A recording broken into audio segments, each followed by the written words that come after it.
নতুন নতুন প্রেমে পড়লে গার্লফ্রেন্ডের মতো শরবতের মতো লাগে। প্রেম ভালোবাসা কিছুই না, मायके चौदह সবই হরমোনের উত্তেজনা। मामो तेरा बहन के 14 महावीर। তো লেডিস এন্ড জেন্টলম্যান, আপনারা সবাই কেমন আছেন? ভাই রে ভাই, কে তুমি? হাই হাই, আপনারা দেখি আমারে ভুলাই গেছেন। ভুলে যাবারই কথা, কারণ আমার লাস্ট ভিডিও আমি আপলোড করেছিলাম প্রায় 1 মাস আগে। ইনশাআল্লাহ এখন নিয়মিত ভিডিও দেওয়ার চেষ্টা করব। তো যাই হোক গাইস, মেন টপিকে আসি, মানে এই মেয়েটাকে নিয়ে আসি, আর যাকে তোমরা বলতে পারো টিকটকের বিশেষজ্ঞ ডাক্তার। মানে আমাদের বিশেষজ্ঞ ডাক্তার আপুটি বলে যে প্রেম ভালোবাসা কিছুই না, সবই হরমোনের উত্তেজনা। প্রেম ভালোবাসা কিছুই না, সবই হরমোনের উত্তেজনা। সুটিয়ে লাল করে দেবো। মানে গাইস, এই বিষয়টা আমি তোমাদের মাঝে একটু ক্লিয়ার করে দিচ্ছি। মানে গাইস, একজন প্রফেশনাল ডাক্তার হতে গেলে কিন্তু অনেক লেখাপড়া লাগে এবং সেই বিষয়ের উপর ট্রেনিং করা লাগে। তেমনি আমাদের এই টিকটকের বিশেষজ্ঞ ডাক্তার আপু অনেক ট্রেনিং করছে। তার ট্রেনিং অন্যান্য ডাক্তারের তুলনায় অনেক ভিন্ন। মানে গাইস, তার ট্রেনিং গুলো হচ্ছে, সে যেহেতু টিকটকের কোনো বিশেষজ্ঞ ডাক্তার, মানে গাইস তার প্রত্যেকটি ট্রেনিং এ একটি করে ছেলে লাগে।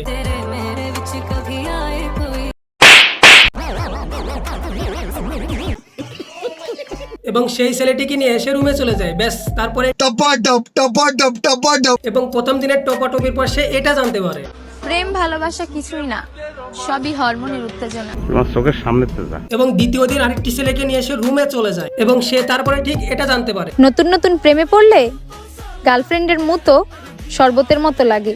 माँ खराब हो जाएगा, मैं माँ अम्मा बहन पे आ जाऊंगा, मैं इनकी अम्मा बहन पे आ जाऊंगा। এবং তৃতীয় দিন সে আরেকটি ছেলেকে নিয়ে যায় এবং তারপরে সে এই বিষয়টি জানতে পারে। লিঙ্ক খোঁজাখুঁজি বাদ দাও, বাসায় বলো বিয়ে দিয়ে দেবে। যন্ত্রটারে গিরিজ মাইরে চকচকা করছি।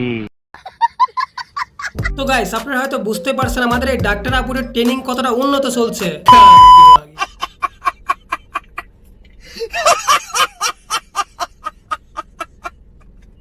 মানে গাইস, এই ম্যাগিটাকে নিয়ে আমি যে কথাগুলো বললাম, এই কথাগুলো শুনে এই ম্যাগিটা কি বলে শুনুন।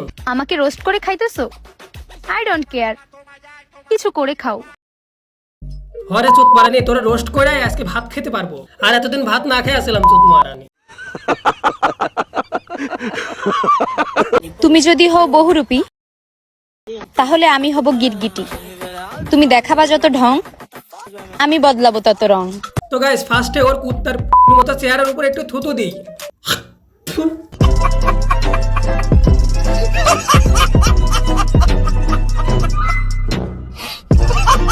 মানে গাইস, ওই দেখতে এত জঘন্য কেন? মানে গাইস, কারোর চেহারা নিয়ে মজা করা ঠিক না, কিন্তু এদের মতো বাচ্চাদেরকে নিয়ে মজা করা ঠিক। সঠিক বলেছেন। তো গাইস, আজকের ভিডিওটা কেমন লাগলো অবশ্যই কমেন্টে জানাবেন। যদি ভিডিওটা ভালো লাগে অবশ্যই চ্যানেলটি সাবস্ক্রাইব করে দিবেন। ওকে, মেয়া মানুষ হলো দুনিয়ার ভেজাল্লা, সেই জন্য বিবাহ করি না।